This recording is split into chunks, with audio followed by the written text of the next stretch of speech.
जय भीम, जय भारत, जय संविधान, जय मंडल। और आज एक महत्वपूर्ण लाइव जो एक बड़ा प्रकरण राजस्थान में, जिसकी पूरे देश में चर्चा है, और देश में नहीं, मेरे जरिए पूरी दुनिया में के जो का मीडिया है उनके से मेरी इस विषय पे बात हुई। बहुत सारे लोग, विदेश में रहने वाले लोग भी जानना चाहते हैं कि आज भी भारत में इस तरह का भेदभाव, इस तरह का डिस्क्रिमिनेशन है, जिसमें एक नौजवान की गलती सिर्फ यह है कि वो मूछें रख लेता है, या फिर वो अच्छे कपड़े पहनता है, या फिर वो अपने तरीके से अपना जीवन जीना चाहता है।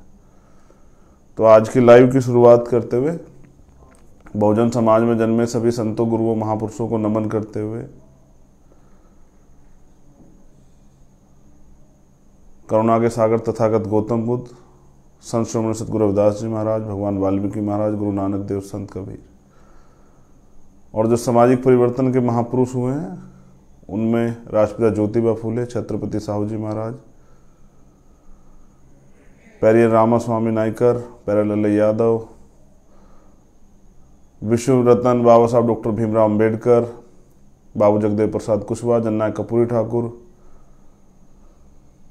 एक जो नए नाम आप मुझसे सुनेंगे, जैसे महामना रामसूर वर्मा जी का तो मैं जिक्र करता हूँ, लेकिन हरि सिंह ठाकुर, ये बंगाल से हैं। काशीराम साहब इनके बारे में बड़ा प्रचार करते थे, मैंने भी इनको बहुत स्टडी किया है अब। और शिक्षा के लिए, शोषित वर्ग के को एजुकेशन के लिए एक बड़ा काम इन्होंने किया है, इनके बेटे ने। तो इनको भी पढ़ना जरूरी है। महापुरुष हैं मान्यवर साहब श्री काशीराम, मान्यवर दीना भाना वाल्मीकि साहब, और अन्य जो महापुरुष समय समय पे जन्मे हैं, जिन्होंने इस देश की आज़ादी के लिए बलिदान दिया। आज एक आंदोलनकारी जननायक किरोड़ी लाल वैसला जी आज इस दुनिया में नहीं रहे। मैं तथागत बुद्ध से प्रार्थना करता हूं कि उनके परिवार को ये दुख सहने की जो है क्षमता प्रदान करें। बड़ा कठिन है आंदोलन से नेता पैदा होना, और उस नेता का सुरक्षित रहना, और उस नेता के जरिए समाज के हितों की रक्षा होना। तो पाली में भाई जितेंद्र मेघवाल जी की हत्या हुई, और मैं खुद वहाँ गया था। पुलिस ने कार्रवाई की, कुछ जो लोग, जिन लोगों ने हत्या की थी उनको उठाया, हमारी कुछ मांगे भी थी। समाज में बड़ा आक्रोश है, क्योंकि जितेंद्र मेघवाल भाई जो हैं वो बड़े मिलनसार थे, तमाम लोगों में उनका सम्मान था, प्यार करते थे लोग उनसे। तो आज के लाइव में विशेष क्या है? पहली बात विशेष ये है कि जो मांगे थी वो नहीं मानी गई हैं। जो समाज ने मांगों की अपील की थी, उनको हमें शायद कमज़ोर आंक के उन मांगों को अस्वीकार किया गया, उन पर ध्यान नहीं दिया गया। जैसे हमारी मांग थी कि परिवार को मुआवजा दिया जाए, प्लस परिवार के एक व्यक्ति को सरकारी नौकरी दी जाए।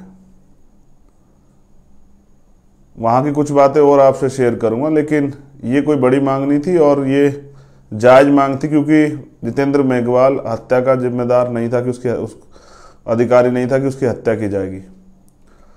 जब एक परिवार अपने बच्चे को पाल पोस के बड़ा करता है, उसके साथ उस परिवार के सपने होते हैं, और वो सपने सिर्फ वो लड़का या वो बेटी और बेटा नहीं देखता है, उसका परिवार भी देखता है। उसकी बहन, उसकी माँ, उसकी भाभी, उसके पिता, उसके ताऊ, उसके चाचा, सब लोगों के सपने होते हैं कि ये बेटा जिसको हमने पाल कर तैयार किया, सब लोगों से जुड़ा होता है। एक ज़िंदगी बड़ी लंबा समय होता है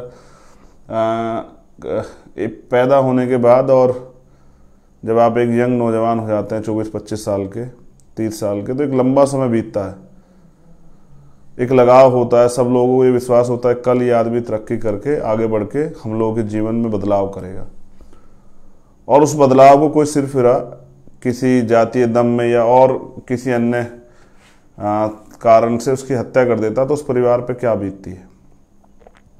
हमारी जो मांगे थी वो जायज़ मांगे थी, क्योंकि किसी को अधिकार नहीं कि वो किसी की हत्या कर दे। और फिर सरकार यही है कि सरकार काम होता है कि पीड़ितों की सुनवाई करे। तो आंदोलन इंतजार करके सरकार के आंदोलन तय किया गया। आंदोलन 2 तारीख से शुरू होगा। एक जो इम्पोर्टेंट जानकारी मुझे देनी थी, क्योंकि राजस्थान के साथी भी जुड़ रहे हैं, सुन रहे हैं, तो मैं 2 तारीख से आंदोलन शुरू होगा साथियों, मैं 3 तारीख में आऊँगा। किन्हीं कारणों से मैं 2 तारीख में नहीं आ पा रहा हूँ। मैं 3 तारीख में सुबह वहाँ पहुँचूँगा। मैं आपसे अपील करता हूँ कि 2 तारीख को आप आंदोलन शुरू कर दें। और ये आंदोलन ऐसा नहीं है, अब हमने तय किया है कि अगर हम अपने परिवार को न्याय नहीं दिला पाए तो हमारे संघर्ष करने का कोई फायदा नहीं, तो हम लोग आके वहीं बैठेंगे। जिला मुख्यालय पे ये अनिश्चितकालीन आंदोलन चलेगा। 2 तारीख इसलिए तय की गई, रखा जाता तो ये 3 तारीख में, क्योंकि 2 अप्रैल एक ऐसा बड़ा दिन है, 2 अप्रैल 2018 को SC/ST एक्ट को बचाने के लिए एक बड़ा आंदोलन हुआ था देश में। और बहुजन समाज के जो नौजवान हैं, जो गुलामी स्वीकार नहीं करते हैं, जिन लोगों ने गुलामी को नकार दिया है, जो लोग स्वाभिमान सम्मान का जीवन जीना चाहते हैं और जो अधिकारों के साथ जीना चाहते हैं, अधिकारों से वंचित होकर नहीं, उन लोगों ने बड़े पैमाने पर भाग लिया। और लगभग 17 से 18 नौजवान साथियों की जान गई। बड़ी संख्या में मध्य प्रदेश, उत्तर प्रदेश, पंजाब, उत्तराखंड, हरियाणा, राजस्थान, बड़े पैमाने पर आंदोलन हुआ। छत्तीसगढ़, ऐसा आंदोलन जो ना किसने देखा था ना सुना था। पहली बार शोषित वर्ग ने बताया कि वो अपने दम पे इस देश में भारत बंद बुला के बंद भी कर सकता है। और ये जो मनुवादी लोग हैं उनको ये पसंद नहीं आया। उन्होंने उस आंदोलन में हिंसा करा दी, क्योंकि हम तो मजबूर होकर निकले थे घरों से। बहुजन समाज के लोग तो मजबूर होकर निकले थे घरों से, खुशी से नहीं निकले थे, कोई सुनवाई नहीं हो रही थी। और इतना बड़ा आंदोलन था कि पहली बार ये तानाशाही केंद्र सरकार झुकी। सबसे पहले अगर कभी झुकी थी तो उसी आंदोलन पे झुकी थी। मैं जेल में था, राशुका मेरे ऊपर लगी हुई थी, और जब मैंने देखा कि निर्दोष लोगों पर झूठे मुकदमे लगा उनको जेल भेजा जा रहा है, तो मैंने ये समझा कि जेल से मैं कर क्या सकता हूँ, बेबस आदमी क्या कर सकता है जेल के अंदर से। तो मैंने एक पत्र लिखा इच्छा मृत्यु का, महामहिम राष्ट्रपति जी के नाम। फिर मेरे साथियों ने मुझे समझाया कि नहीं, वो भी चाहते हैं कि आप लोग मर जाएं और आप भी चाहते हैं कि मर जाएं, तो ठीक है, उनका तो कांटा निकल जाएगा। तो इच्छा मृत्यु से कुछ नहीं होगा, आप लड़िए। जेल से भी लड़ना चाहते हैं तो भगत सिंह के तरीके से लड़िए। तो मैंने जेल में भूख हड़ताल शुरू की और 6 अप्रैल से 13 अप्रैल तक मैं भूख हड़ताल पर रहा। लेकिन सरकार और सिस्टम के लोग ये कहते रहे कि वो तो खाना खा रहे हैं, तो तीनों टाइम खाना खा रहे हैं, 3 सब्जी खा रहे हैं, 2 सब्जी। मैं अखबार का भी कोई पढ़ा करता था तो मुझे बड़ी हंसी आया करती, किस तरह से किसी के संघर्ष का मजाक उड़ाया जाता है। प्रशासन ने मेरी मुलाकात बंद कर दी। एक दिन माँ मिलने के लिए आई जेल, और वो जूस लेके आई, तो मैंने मुलाकात बंद थी, फिर भी मीडिया के लोग आए तो सरकार को लगा, मतलब प्रशासन को, कि अगर आज आमने सामने पे इनकी माँ नहीं जा पाएगी तो सवाल खड़ा होगा। तो माँ ही वो जूस और कुछ मिठाई लेके आई, तो मैंने उनको मना कर दिया कि देखिए माँ, अगर आज मैं ये मुझे कोई नहीं देख रहा है जेल के अंदर कि मैं अपनी तन्हाई में क्या कर रहा हूँ, क्योंकि मैं तन्हाई में रहता था अकेला 16 महीने। एक रात जब मैं सुबह होती थी तो मैं सोचता कि वो दिन आएगा जब मैं यहाँ से निकल के और इसलिए काम करूँगा किसी और के साथ ये अन्याय ना हो, और अपने भाइयों को जागरूक करने का काम करूँगा। तो मैंने माँ से कहा कि माँ, मुझे कोई देखता नहीं है तन्हाई में, माँ, मैं चाहूँ तो वहाँ भी पानी पी सकता हूँ, वहाँ भी खाना खा सकता हूँ, लेकिन अगर मैं दिखावे के लिए सब बाहर आके ये करता हूँ और अंदर मतलब अंदर से छिप के कुछ खा पी लेता हूँ, तो ये इससे मैं खुद को सेटिस्फाई नहीं कर पा रहा हूँ, अपने ज़मीर को गवाही नहीं दे पा रहा हूँ कि मैं ईमानदारी से अपना काम कर रहा हूँ नहीं कर रहा हूँ। जैसे एक चोर चोरी करता है तो वो सोचता है कि उसको कोई देख नहीं रहा है, लेकिन कुदरत उसको देख रही होती है। उसको खुद को पता होता है कि वो गलत क्या कर रहा है या सही कर रहा है। उसके दिल में आवाज़ होती है अगर कोई अपराध कर रहा है कि इस अपराध का कि सज़ा भी उसको मिलेगी, ये सही है गलत है, इसका किसी के साथ अन्याय हो रहा है। तो मैं बार बार आँख पे इसलिए हाथ ले जा रहा हूँ, आँख पे कुछ मुझे दिक्कत हुई है। तो मगर मैं ये कह रहा था आपसे कि तो मैंने माँ को मना कर दिया और माँ ने बाहर जाके कहा कि वो नहीं मान रहा है किसी की। मैं समझता हूँ कि सरदार भगत सिंह शहीद आजम उनके साथी कैसे रहे होंगे, क्योंकि मेरे आज भी याद है कि मेरे चेहरे की खाल जो है वो उतरने लगी थी, स्किन जो है, और मेरे पैर हाथ जो है बहुत वो वीक हो गए थे, मेरी आंखों से दिखना बंद हो गया था और बदन से मेरे खाल उतर रही थी और मेरा जो क्रिएटिनाइन है वो बहुत डाउन चला गया था। 14 अप्रैल को बाबा साहब की जयंती में मेरे बड़े भाई मेरे पास आए मिलने के लिए और उन्होंने मुझसे 2 बातें शेयर की। जो बातें मैंने आपसे पहले बताई कि सरकार भी चाहती है आप मर जाओ और आप भी चाह रहे हो आप मर जाओ, तो सरकार का फायदा होगा, सरकार के खिलाफ जो लोग आंदोलन कर रहा है वो एक कम हो जाएगा, सरकार तो चाहती है ऐसा ही है, और सरकार पे दोष भी नहीं जाएगा। तो आप अगर कुछ करना चाहते हैं तो इंतजार कीजिए जेल से बाहर आने का और फिर लड़िए।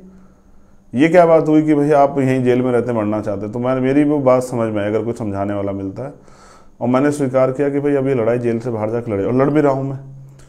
तो इसलिए 2 अप्रैल एक बड़ा दिन है, एक बड़ा आंदोलन हुआ, इसलिए मैंने 2 अप्रैल से शुरुआत की है कि 2 अप्रैल से आंदोलन शुरू हो जाए।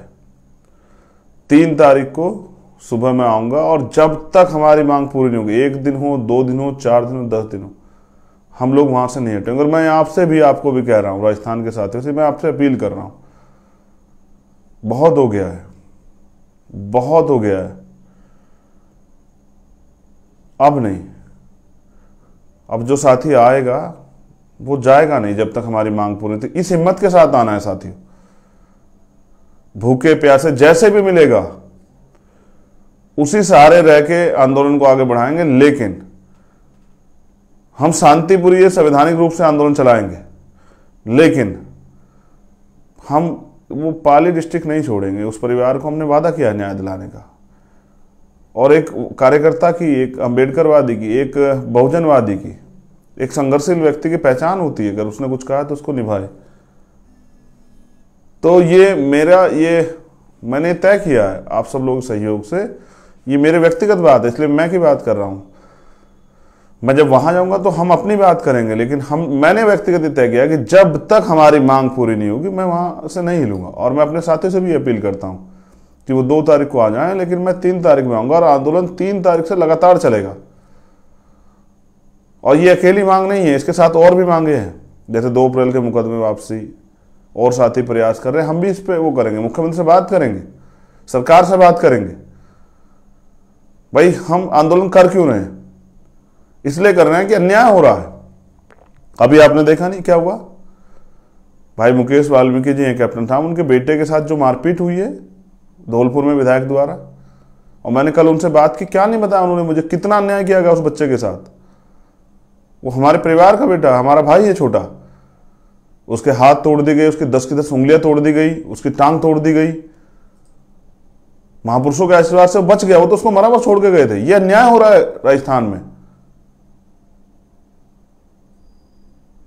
ये इसी सरकार के लोग ये अन्याय कर रहे हैं, और ये अन्याय नहीं सहेंगे हम लोग, किसी भी कीमत पर नहीं सहेंगे।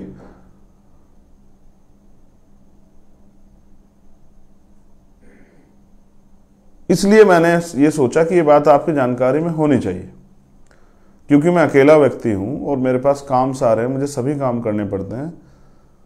तो मैंने 3 तारीख में मुझे आना है, मैंने 2 तारीख में साथियों से कहा कि बड़ा दिन है, जैसे हम महापुरुषों की जयंती मनाते हैं उस दिन भी 2 अप्रैल इतिहास में लिखा गया, दर्ज हो गया 2 अप्रैल।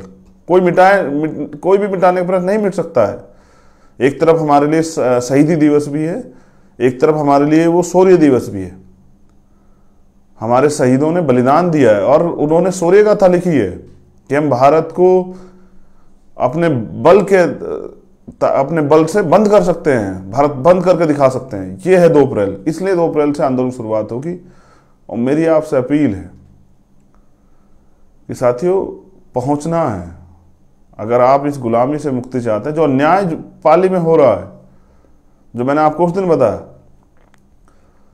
और हम तो और मांगे हैं, हमारी अन्याय एट्रोसिटी तो होती रहेंगी, लेकिन ये तो बंद होनी चाहिए। लेकिन इसके अलावा भी शोषित वर्ग के लोग, वंचित वर्ग के लोग आगे कैसे बढ़े, उनको तरक्की के रास्ते कैसे मिलेंगे, इस पर भी बात करनी पड़ेगी मुख्यमंत्री को। भाई मुझे एक बात की जानकारी वहां लगी कि उस गांव में या उसके आसपास के गांव में अगर अन्याय हो रहा है, उसका सबसे बड़ा कारण क्या है? एक जो सबसे बड़ा कारण है वो ये है कि मजबूरी में, आजाद भारत में 70 साल की आजादी होगी, मजबूरी में हमारे लोगों को ताकतवर लोगों को काम करना पड़ता है, क्योंकि एक जमीन नहीं है, कोई रोजगार नहीं है। देखो भाई, भाइयों के साथ कुछ होता है तो एक बार को मैं थोड़ा सा ही सोच लेता हूं कि भाई अभी हमारे लोग ताकतवर नहीं, लेकिन बहनों का अपमान ये नहीं बर्दाश्त हो सकता है। हमने अपने महापुरुषों को पढ़ा और हमारे महापुरुषों ने यही सिखाया। और फिर उस जवानी का क्या फायदा जिस जवानी में आप अपने समाज के हितों की रक्षा, अपने देश के हितों की रक्षा, अपने देश की असल जो है ताकत उसको ना दिखा पाओ। मैं भी घटनाओं पे जाने पे ज्यादा भरोसा नहीं रखता हूं, लेकिन जब अन्याय हो और अन्याय की पराकाष्ठा लिखी जाए, अन्याय की पीड़ा इतनी हो कि आपका शरीर जो है खौल उठे दर्द से, आपका लहू उबाल मारने लगे। और अभी आपने देखा नहीं क्या हुआ, कल एक पंचायत होती है, हजारों लोग इकट्ठे होते हैं और किस तरह की भाषा का प्रयोग करते हैं। कोई कहता है चंद्रशेखर की हत्या कर देंगे, कोई कहता है उसको घुसने कैसे दिया। भाई आजाद भारत है, ये मेरा भी देश है और हवा आजाद को किसी की परमिशन की जरूरत नहीं है सर। ये मैं एक वकील भी अपने अधिकार भी जानता हूं और लाखों लोगों का नेतृत्व करता हूं। जिसने अपराध किया अगर उसके पक्ष में कोई खड़ा होता तो वो भी अपराधी। और कीजिए पूरा, मैं तो कह रहा हूं आपको पूरे जोड़ लगाइए, बचा के दिखाइए उनको फांसी होगी, हम लोग लड़ेंगे।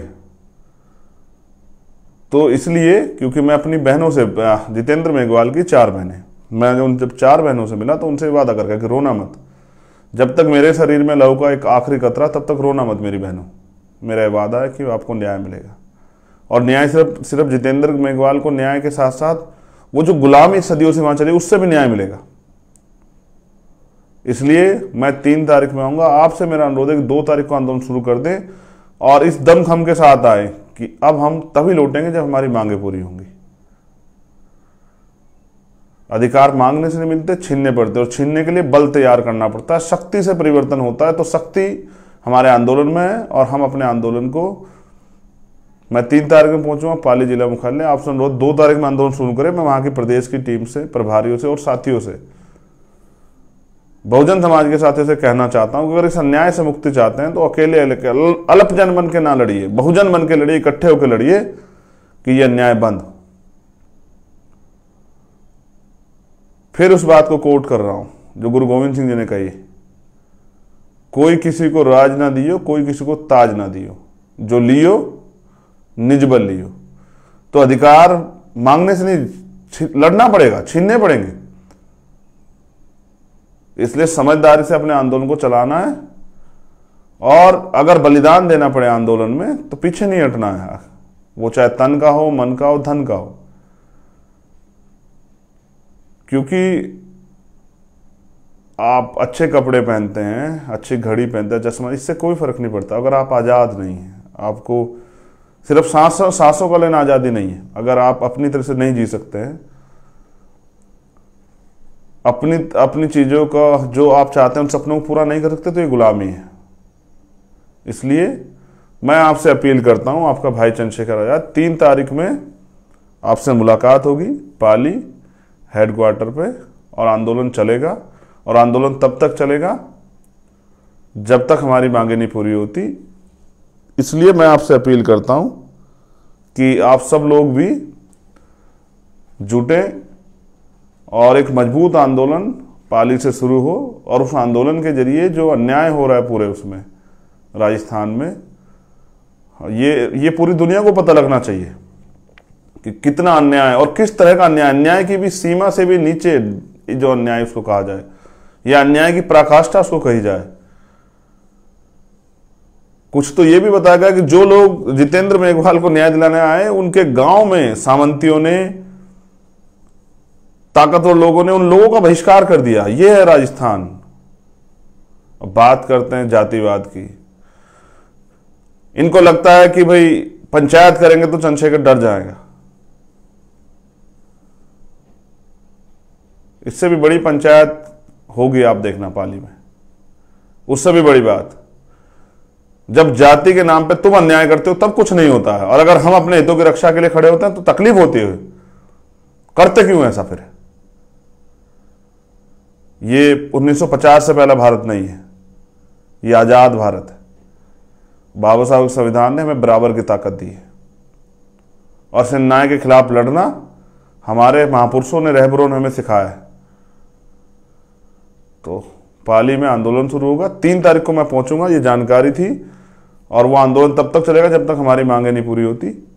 जय भीम, जय भारत, जय मंडल, जय संविधान। आप सभी के लिए मंगल कामनाएं। और फिर आपसे कह रहा हूं, अगर आप सोचते हैं कि कोई आके आपकी किस्मत बदलेगा, तो ये आपकी गलतफहमी है। अपने हिस्से की लड़ाई लड़नी पड़ेगी और उसके लिए मैदान में उतरना पड़ेगा। मुझे विश्वास है कि आप राजस्थान में इस मेरा और इस आंदोलन का मान रखेंगे, और आप ये बताएंगे कि हम यहाँ गुलाम और गुलामी का जीवन जीने के लिए पैदा नहीं हुए, सम्मान स्वाभिमान से जीने के लिए और अधिकारों के साथ जीने के लिए पैदा हुए हैं। 2 तारीख से आंदोलन शुरू होगा और 3 तारीख में आपसे मुलाकात होगी। जय भीम, जय मंडल, जय भारत, जय संविधान।